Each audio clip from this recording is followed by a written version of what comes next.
Today's hearing is an opportunity to examine the efforts put forth by the GSA and the Army to fix a problem that should never have occurred in the first place, a problem that obviously was of their own making. The Army Fee Assistance Program, or the AFA program as it's commonly referred to, provides compensation to Army families that must pay for base third-party child care where on the base child care is not accessible.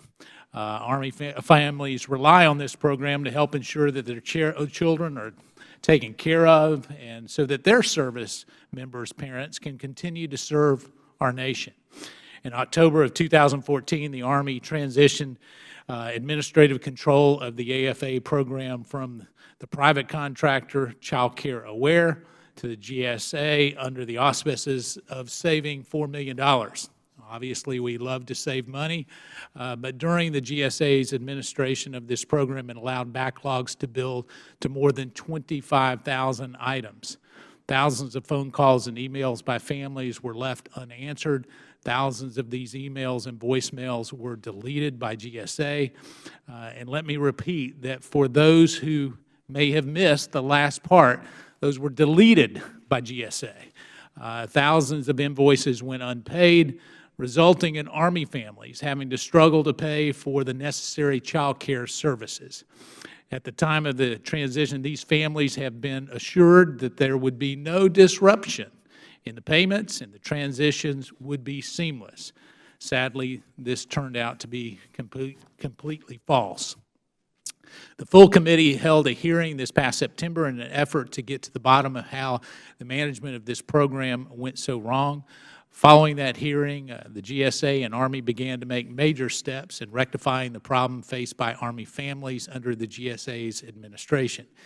These improvements included reductions or eliminations of long-term backlogs in every major category and a transition away from the GSA's administration back to Child Care Aware of America, the contractor that had successfully managed the program prior to the GSA taking control. Now, while the work done so far deserves recognition, including the paying completely of the 9,100 plus unpaid invoices that existed, it does not mean that this program is out of the woods yet. GSA still faces a substantial backlog in the family actions category, a crucial first step in the FA program participation. And as of December 21st, the family action backlog stood at some 1,600.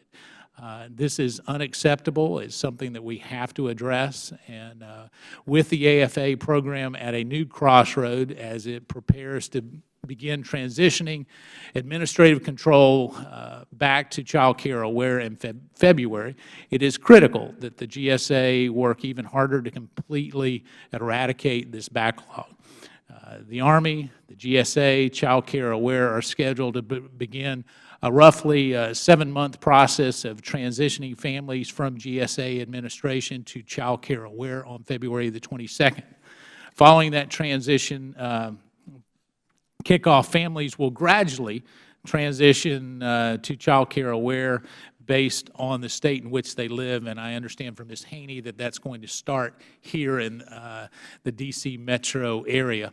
Although this transition is a welcome and positive step towards getting the AFA program back on track, it raises additional new and pressing concerns.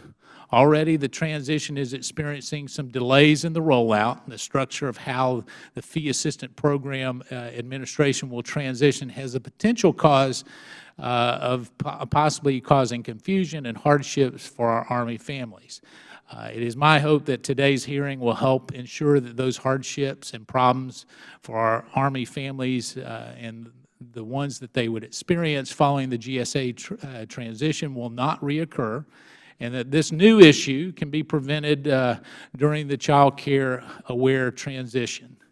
I want to thank each of the witnesses for appearing before the subcommittee today, and I look forward to their assistance in ensuring that our Army families in the Fee Assistance Program receive the service that they earned and deserve. And with that, I now recognize the Ranking Member, Mr. Conley, the Ranking Member of the Subcommittee on Government Operations, for his opening testimony.